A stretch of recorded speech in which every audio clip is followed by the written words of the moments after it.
Hello student, आज हम फ्लियर्स के बारे में पढ़ेंगे। ऐसे इंसेक्ट हैं जो आर्थ्रोपोडा से बिलोंग कर रहे हैं और बहुत सारे डिजीज़ में वेक्टर का काम करते हैं। ये ऑर्डर सिफोनाप्टेरा से बिलोंग करते हैं, जिसमें ब्लड सकिंग जो माउथ पार्ट्स होते हैं, और ये कैरियर हैं डिजीज़ के और सीरियस पेस्ट का भी काम करते हैं। तो दोनों तरह का एज ए वेक्टर और एज ए पेस्ट जो है वो होते हैं। फ्लिया एक्टोपैरासाइट्स होते हैं ये, और लेस परमानेंट होते हैं। फ्रीक्वेंटली जो है अपने होस्ट को चेंज करते रहते हैं। एक्सेप्शन है स्टिक टाइट फ्लिया, जो कि परमानेंटली अटैच होता है अपने होस्ट के साथ, विद अबाउट 2000 स्पीसीज और सब स्पीसीज जो कि नॉन है फ्लियाज की। लेकिन अगर हम इसको कंपेयर करें अदर ग्रुप ऑफ इंसेक्ट के साथ, तो ये बहुत छोटा सा ग्रुप है इंसेक्ट का। वाइडली डिस्ट्रीब्यूटेड होता है। रैट फ्लिया, माउस फ्लिया, जो कि पूरे वर्ल्ड के अंदर बाय ह्यूमन के द्वारा जो है वो फैला लिए जाते हैं, कैरिड किए जाते हैं। नेटिव स्पीसीज जो फ्लियाज की हैं वो पोलर, टेम्परेट, ट्रॉपिकल रीजन के अंदर मिलती हैं, और हाईएस्ट जो एक्टिविटी है इनकी वो समर सीजन के अंदर दिखाई देती है। लेस होस्ट स्पेसिफिसिटी होती है कि वाइल्ड रेंज ऑफ मैमल्स और बर्ड्स जो है इनके होस्ट हो सकते हैं। ये किसी पर्टिकुलर होस्ट के ऊपर ही जो है वो डिपेंड नहीं करते। ओविपेरस फीमेल्स होती हैं जो कि एग ले कर सकती हैं ग्राउंड के ऊपर भी और अपने होस्ट के ऊपर भी। फ्लियाज अगर इसके एक्सटर्नल फीचर्स की बात करें तो ये बहुत ही छोटे साइज़ की है और 1.5 to 3 mm लॉन्ग है, एजाइल हैं और डार्क कलर की होती हैं। जैसे आप पिक्चर में देख रहे हैं, बहुत ज़्यादा डार्क कलर की होती हैं। फ्लियाज जो होते हैं वो विंगलेस इंसेक्ट हैं, इनके विंग्स जो हैं वो नहीं होते। बॉडी जो है हार्ड प्लेट, जिसको सेक्लराइट्स है, उसके द्वारा कवर्ड होती है, और उन सेक्लराइट्स के ऊपर जो हैं मैनी हेयर्स होते हैं, शॉर्ट स्पाइंस होते हैं, जो बैकवर्डली आप देखेंगे बैकवर्डली डायरेक्टेड हैं। ये हेल्प करते हैं मूवमेंट ऑन द होस्ट के अंदर मूवमेंट में, और इनकी टफ बॉडी जो होती है वो एक ग्रेट प्रेशर को हेल्ड विदस्टैंड कर सकती है। ये एक अडाप्टेशन है कि वो अपने आप को सरवाइव कर सकते हैं, क्योंकि जब ये इंसेक्ट बॉडी के अंदर सरफेस पे घूमते हैं या बाइट करते हैं, तो जो होस्ट होता है वो स्क्रैचिंग करता है फ्रीक्वेंटली, जिसके कारण क्या होता है कि इनको गिरने का डर रहता है, तो ये अपने आप को होल्ड कर सकते हैं। और कॉम्ब टिनिडिया जो है ब्रॉड फ्लैटेंड स्पाइन होते हैं, जो आप देखेंगे ये प्रोनोटल कॉम्ब थोरेक्स के ऊपर और हेड के ऊपर भी आप देखेंगे जेनल कॉम्ब जो है वो प्रेजेंट होते हैं। ये इनको हेल्प करते हैं फॉर मतलब प्रिवेंट करते हैं एलिमिनेशन की। फ्लियाज जो है वो ब्लड सकिंग है। ब्लड ऑफ मैमल्स और बर्ड्स, ह्यूमन बीइंग इसमें इंक्लूड होते हैं। जो इनके प्रोबोसिस या स्टाइलेट होते हैं वो अडॉप्ट करते हैं, जिसके कारण वो piercing the skin and suck the host blood through their epipharynx. Fleas के अंदर कंपाउंड आइज जो है वो एब्सेंट होती हैं, उसकी जगह पर सिंपल आई स्पॉट होता है, जिसमें सिंगल बाई कन्वेक्स लेंस होता है।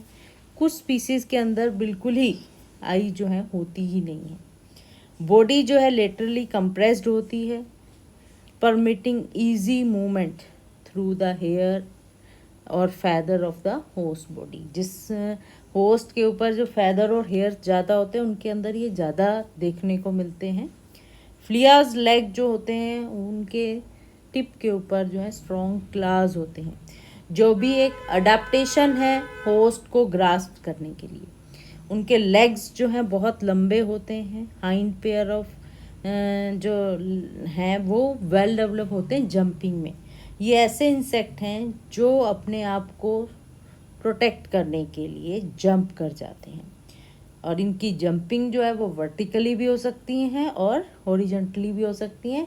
इसी के लिए इनको कंट्रोल करना जो है बहुत मुश्किल है। लाइफ साइकिल होलो मेटाबोलस होते हैं, कंप्लीट मेटामॉर्फोसिस शो करते हैं, और लाइफ साइकिल की स्टेज जो है एग, लार्वा, प्यूपा, अडल्ट, जिसको अमीगो बोल देते हैं, वो होती है। बहुत छोटे छोटे एग्स होते हैं, वाइट कलर के, ओवल एग ले करती है। लार्वी स्मॉल होती हैं, पेल कलर की होती हैं, और आप देखेंगे उनकी बॉडी के ऊपर ब्रिसल्स होते हैं, वॉर्म लाइक बॉडीज़ होती हैं इनकी, उनके ऊपर आइज़ नहीं होती। माउथ पार्ट जो है वो च्यूइंग टाइप के होते हैं। लार्वी ऑर्गेनिक मैटर पर फीड करती है, ज़्यादातर जो है जो मैच्योर फ्लियाज है उसकी जो डेब्रीज हैं, फीसीज हैं, उनके ऊपर फीड करती है। और क्योंकि अडल्ट जो है वो डायरेक्टली उनको फ्रेश फूड ही मिलता है फीडिंग के लिए, वो उसी के ऊपर फीड करते हैं, तो कुछ ड्राई ब्लड जो है उन डेब्रीज उन फिशेस में भी मिल जाता है। अडल्ट पैरासिटिक होते हैं। बोथ सेक्स और जो सेक्सेस हैं वो ब्लड सक्कर्स होते हैं। जैसे कि हमने पढ़ा था कि जो हाउस फ्लाई थी उसमें फीमेल जो है वो ब्लड सक करती है during development of eggs, otherwise वो सब जो है नेक्टर पे, प्लांट के नेक्टर पर जो है वो फीड करते हैं। मोस्ट स्पीसीज में जो मेल और फीमेल जो है वो कौन मेच्योर पहले हो रहा है ऐसा होता है, लेकिन इसमें जो है नाइदर मेल नॉर फीमेल जो है वो फुली मेच्योर होते हैं। दे फर्स्ट इमर्ज, जैसे ही वो प्यूपा से निकलते हैं उनमें से कोई भी मेच्योर नहीं होता, उनको ब्लड फीड लेना होता है फॉर मेच्योरिटी के लिए। अगर उनको ब्लड फीड मिलता है उसी के बाद उनके अंदर जो है वो मैच्योर हो पाते हैं और capable of reproduction. First blood meal जो है ट्रिगर कर देती है मैच्योरेशन ओवरी की, और जो टेस्टिकुलर प्लग्स हैं उनको डिसॉल्व कर देती है, जिसके कारण मेल जो है वो कॉपुलेशन के लिए तैयार हो जाते हैं। इन्फेस्टेशन ऑफ फ्लियाज जो है वो बहुत सीवियर इन्फ्लामेशन कोज करते हैं स्किन के ऊपर, इंटेंस इचिंग जो है वो होती है, एनिमल सैनिटाइज्ड हो जाते हैं, सेंसिटाइज हो जाते हैं अगर उनका जो है रिपीटेड एक्सपोजर होता है इन फ्लियाज की, और उनके अंदर जो है एलर्जी जो है वो डेवलप हो जाती है। स्पीसीज दैट पीपल्स और लाइफ स्टॉक अटैक करती है वो आती हैं कैट फ्लिया, टीनोसिफेले डिसफेलिस हैं, ह्यूमन फ्लिया है, डॉग फ्लिया है, स्टिक टाइट फ्लिया हैं, ओरिएंटल रैट फ्लियाज हैं। ये सारी फ्लियाज जो हैं वो इन्फेस्टेशन कोज करती हैं, चाहे वो पीपल हैं, ह्यूमन बीइंग हैं, चाहे वो लाइफ स्टॉक हैं। पोल्ट्री के अंदर European chicken Phulia, United state में जो है वेस्टर्न चिकन फ्लिया जो है वो पोल्ट्री के ऊपर पैरासाइट होती हैं। फ्लियाज वेक्टर की तरह काम करती हैं क्योंकि वो ब्लड सकिंग होती हैं, वो वेसल फीडर होती हैं, जिसके कारण वो ब्लड वेसल को डायरेक्टली डैमेज कर सकती हैं। फ्लियाज जो हैं themselves are host to pathogen, ठीक है, वो खुद भी होस्ट का काम करती हैं, इसीलिए, और ये दूसरे होस्ट के ऊपर भी अटैक करती हैं, एज ए वेक्टर भी काम कर रही हैं। तो ये एक natural venue for pathogen dispersal के लिए होते हैं का एक्ट करते हैं। दो कॉमन वेज हैं जिनके कारण पैथोजन की ट्रांसमिशन होता है फ्लियाज के द्वारा। एक तो ओरल रूट है जब वो ब्लड को सक करते हैं, सेकंड जो है वो फीकल रूट है जिसमें कंटेमिनेटेड फीकल पैलेट जो है वो डिस्चार्ज करते हैं। तो दोनों फॉर्म से जो है डिजीज़ की ट्रांसमिशन हो जाती है। फ्लियाज जो डायर्नल होस्ट के ऊपर रहते हैं वो उनके अंदर वेल डेवलप आई होती हैं, और कुछ स्पीसीज होती हैं जो पैरासाइट करती हैं सबटेरियन होस्ट को, जैसे मोल्स हैं, और नक्टर्नल एनिमल्स हैं जैसे बैट हैं। उनके अंदर जो आई होती है बहुत पुअरली डेवलप्ड रहती है और कई बार होती ही नहीं है। फ्लियाज 2 डिजीज़ हैं, उनके अंदर जो है वेक्टर का काम करती है, वो भी हैं बैक्टीरिया। जो वायरस को के लिए जो वेक्टर का काम फ्लिया जो है वो अभी तक ऑब्जर्व नहीं हुआ है कि वेक्टर को ट्रांसमिट करती हूँ as a vector for virus जो है वो देखने को नहीं मिला है। तो बैक्टीरिया को ही ये जो है बैक्टीरिया के लिए एज ए वेक्टर काम करती हैं। और मोस्ट इम्पोर्टेंट और बाई फार जो है most familiar Phulia borne disease जो है वर्ल्ड के अंदर देखने को आई हैं वो प्लेग है, टाइफस फीवर है। अदर भी डिजीज़ हैं जो फ्लिया बोर्न डिजीज़ होती हैं जो यूएस के अंदर होती हैं, जोनोसिस। और जोनोसिस बोलते हैं कि जिस डिजीज़ में ह्यूमन में इन्फेक्ट होता है थ्रू एनिमल के द्वारा, यानी कि यहाँ पर नॉन ह्यूमन एनिमल जो है वो रिजर्वायर का काम करता है। वेक्टर की कॉम्पिटेंसी जो है फ्लिया के अंदर बहुत कम होती हैं। अगर आप मॉस्किटो, सैंड फ्लाई, टिक वेक्टर या अदर जो पैथोजन के साथ इसको कंपेयर करते हैं, होस्ट स्पेसिफिसिटी वो देखने को मिलती है कि ट्रांसमिशन ऑफ डिजीज़ एजेंट करने के लिए तो होस्ट स्पेसिफिसिटी को जो है इम्पोर्टेंट माना जाता है कि कितनी transmission of disease infectious agent जो है वो कर सकते हैं।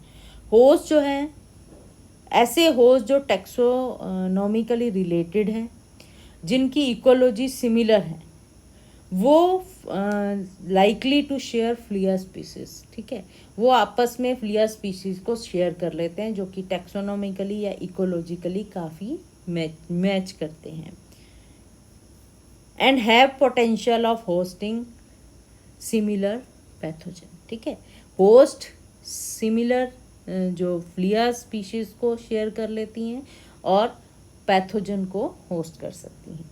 फ्लिया में जो है रेयर स्पेसिफिसिटी दिखाई देती है कि होस्ट के लिए वो इमीडिएटली फ्रिक्वेंटली अपने होस्ट को चेंज करती रहती हैं। डॉग फ्लिया हैं, कैट फ्लिया हैं, जिनके अंदर स्ट्रिक्टली स्पीसीज स्पेसिफिसिटी नहीं दिखाई देती। ठीक है, वो किसी भी होस्ट को, रिलेटेड होस्ट को जो है वो चूज कर लेते हैं।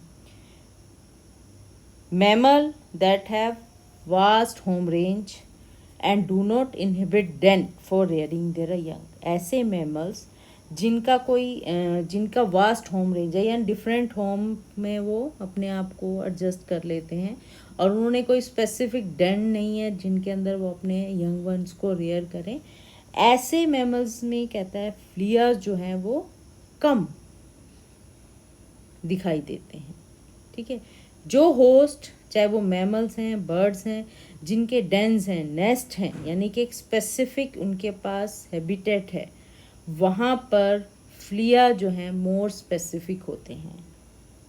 ठीक है, फ्लिया फीड करते हैं ज़्यादातर वार्म ब्लडेड वर्टिब्रेट्स के अंदर, जैसे ह्यूमन, डॉग, कैट, रैट, माइस, बर्ड्स के अंदर। फ्लिया नॉर्मली स्पेशलाइज्ड होते हैं वन होस्ट स्पीसीज और group of species, but for feeding ऑफनली वो क्या करते हैं, नॉर्मली जो है फीड करने के लिए होस्ट जो है वो वन होस्ट भी हो सकता है और ग्रुप ऑफ स्पीसीज के होस्ट भी चूज कर सकती हैं, लेकिन रिप्रोडक्शन के लिए वो दूसरे होस्ट को नहीं चुनती, वो स्पेसिफिक होस्ट को ही चुनती है। अब जैसे ये है क्रेटोफाइलस गैलिनी, ये पोल्ट्री अफेक्ट करती है, पोल्ट्री को भी और वाइल्ड बर्ड्स को भी। ठीक है, तो यानी कि एक्सप्लॉइट कर लेती है डिफरेंट टाइप ऑफ होस्ट को। डिग्री ऑफ रिलेटेडनेस, जो पोटेंशियल होस्ट है फ्लिया का, उसकी ओरिजिनल होस्ट के साथ कितनी रिलेशन है, कितना जलता जो ज़्यादा जो है उसके अंदर उसमें उसको होमोलॉगी दिखाई देती है। अब एवियन फ्लाइज हैं, बर्ड्स की जो फ्लाई है वो कहते हैं बहुत सारे लार्ज रेंज ऑफ होस्ट को एक्सप्लॉइट करती है, लेकिन पैरासाइट जो स्पीसीज होती है वो वही होती है जिसके अंदर लो इम्यून रिस्पॉन्स होता है। Host specificity size of the host के साथ डिक्रीज हो जाती है। जितना ज़्यादा होस्ट का साइज बड़ा होगा उतनी ज़्यादा वो होस्ट स्पेसिफिक होगा। अनदर फैक्टर जो है अपॉर्चुनिटी है कि फ्लियाज को अपना होस्ट चेंज करने की कितनी अपॉर्चुनिटी मिलती है। ऐसे बर्ड्स जो स्मॉलर इन क्लोनिकल यानी कि कॉलोनी के अंदर जो हैं वो जो रहते हैं बर्ड्स, वहाँ पर फ्लियाज को अदर स्पीसीज़ का इनकाउंटर नहीं होता, क्योंकि कॉलोनी में बहुत सारे बर्ड्स हैं तो उनको अदर स्पीसीज़ ऑफ बर्ड्स का कांटेक्ट नहीं हो पाता। Then it is in solitary nesting bird, यानी कि जो क्लोनिकल नेस्टिंग बर्ड्स होते हैं वो होस्ट में जो स्पेसिफिसिटी होती है वो थोड़ी होती है, और जो सॉलिटरी नेस्टिंग में है वहाँ पर वो क्योंकि सिंगल बर्ड है तो उनके लिए ऑप्शन रहते हैं, अपॉर्चुनिटी मिल जाती है अदर बर्ड्स को भी होस्ट बनाने की। अगर एक कॉलोनी में रह रहे हैं जहाँ पर ऑलरेडी इतने सारी बर्ड्स हैं तो वो अदर स्पीसीज ऑफ बर्ड्स के ऊपर रिलाय कम करते हैं। लार्ज साइज की लॉन्ग लिव्ड होस्ट जो हैं, जो कि एक स्टेबल इन्वायरमेंट प्रोवाइड करते हैं, वो फेवर किए जाते हैं और होस्ट स्पेसिफिक पैरासाइट के लिए। जो पैरासाइट होस्ट स्पेसिफिक होते हैं वो प्रेफर करते हैं लार्ज और लॉन्ग लिव्ड होस्ट को। कंट्रोल कैसे किया जा सकता है फ्लियाज का? तो बेस्ट मैनेजमेंट प्रोग्राम जो है वो फोकस करते हैं कि प्रिवेंशन करे जाए, क्योंकि prevention is better than cure. तो इमेच्योर स्टेज के ऊपर अगर प्रिवेंशन कर ली जाए तो फोकस होता है कि फ्लियाज को होम के अंदर एंट्री ना मिले, इस तरह से प्रोटेक्शन रखें। इमेच्योर स्टेज को मैच्योरिंग से अडल्ट बनने में रोका जाए। ठीक है, वंस फ्लियाज जो है अगर आपके घर के अंदर एंटर कर गए तो बहुत ही मुश्किल हो जाता है उनको उनके प्रिवेंटिव मेजर को अप्लाई। अब जो ऊपर वाले हैं वो नहीं कर सकते, क्योंकि एक बार एंटर हो गई तो उसको कंट्रोल ही किया जा सकता है। ठीक है, adult Phulia most of the time जो है वो डॉग और कैट के ऊपर जो है वो डिपेंड होते हैं, कारपेट पे नहीं। कारपेट पर भी होते हैं लेकिन ज़्यादा समय जो उनका डॉग और कैट के ऊपर मिलता है। तो पेट की ट्रीटमेंट जो है वो एसेंशियल है for in reading A home of Phulia. किसी होम को फ्लिया से बचाना हो तो वहाँ के पेट की ट्रीटमेंट जो है वो पहले कर दें, ताकि फ्लियाज जो है वो ना हो फैल सकें। केमिकल ट्रीटमेंट एरोसोल स्प्रे कर सकते हैं, फोगर्स हैं। You can directly spray under bed other places that are foggers may be unable to reach.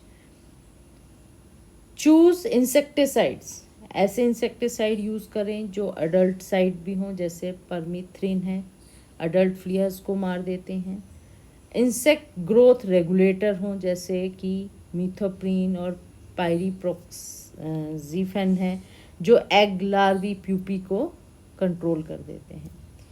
Pupal and पेट वो कहता है इन स्प्रे के डायरेक्ट कंटेंट में नहीं आने चाहिए जब तक कि वो स्प्रे जो है वो ड्राई ना हो जाए। तो इसके लिए जब भी स्प्रे करें ग्लव्स जो है वो पहनें। ठीक है, और स्प्रे तभी करें जब कोई घर में ना हो। सभी को जो है घर से एक बार बाहर रख कर दें, ताकि स्प्रे जो है वो, क्योंकि स्प्रे भी बहुत ज़्यादा हार्मफुल होता है। मल्टीपल इफ़ेक्टिव एजेंट जो हैं अवेलेबल हैं स्पॉट ऑन ट्रीटमेंट के लिए, जिसमें अल्कोहल स्प्रे होता है, जैसे सेलामेक्टिन, अमाइडा कॉर्पिड, नाइटेन पायरम एक्सेट्रा, जो अडल्ट फ्लिया को तो ख़त्म कर देते हैं, एग्स को नहीं। सॉरी, एग की डेवलपमेंट को नहीं रोक पाते। बहुत सेफ है कैट और डॉग के लिए। फिप्रोनिल अडल्ट फ्लियाज को ख़त्म कर देता है, डॉग और कैट के लिए तो सेफ़ है, लेकिन रैबिट्स के लिए टॉक्सिक हो सकता है। लुफेन न्यूरॉन जो है फ्लिया एग डेवलपमेंट को तो रोक सकते हैं, ठीक है, और लेकिन अडल्ट्स को किल नहीं करते। तो डिपेंड करता है कि अडल्टिसाइड यूज़ करना है या अपने जो है इमेच्योर स्टेज को जो है वो ख़त्म करना है, ब्रीडिंग ग्राउंड पर अप्लाई करना है। Powerful vacuum on floor, matrices, cracks, other tight spaces, जो कि गुड हाइडिंग प्लेस होते हैं फ्लिया के लिए और उनके एग के लिए, लार्वी ककून के लिए। तो वहाँ पर पावरफुल वैक्यूम जो है वो यूज़ करना चाहिए। जहाँ तक हो सके वैक्यूम में बैग हो, ताकि जो भी फ्लियाज कलेक्ट कर रही है वैक्यूम के द्वारा वो उस बैग में इकट्ठे हो जाएं और उस बैग को जो है डिस्पोज ऑफ किया जा सके without coming in contact with the content. Steam cleaner, carpet हैं, अपहोस्टलरी है, पेट बेड्स हो सकते हैं, उनको हाई हीट और सोप का यूज़ करते हैं जिसमें स्टीम क्लीनर में, और फ्लिया या उसकी स्टेजेस ऑफ लाइफ के लिए वो एक एनिमी का काम करती है, high heat and soap. Bedding को वॉशिंग करना पेट की है हॉट वाटर से, फिर उसको ड्राई करना हाईएस्ट हीट सीटिंग पे, ताकि जो इन्फेस्टेशन है वो ख़त्म किया जा सके। और अगर इन्फेस्टेशन बहुत ज़्यादा सीवियर है, इन सब ट्रीटमेंट से नहीं कंट्रोल में आ रहा, तो उस केस में ओल्ड बेडिंग को रिप्लेस कर दिया जाता है विद न्यू वन।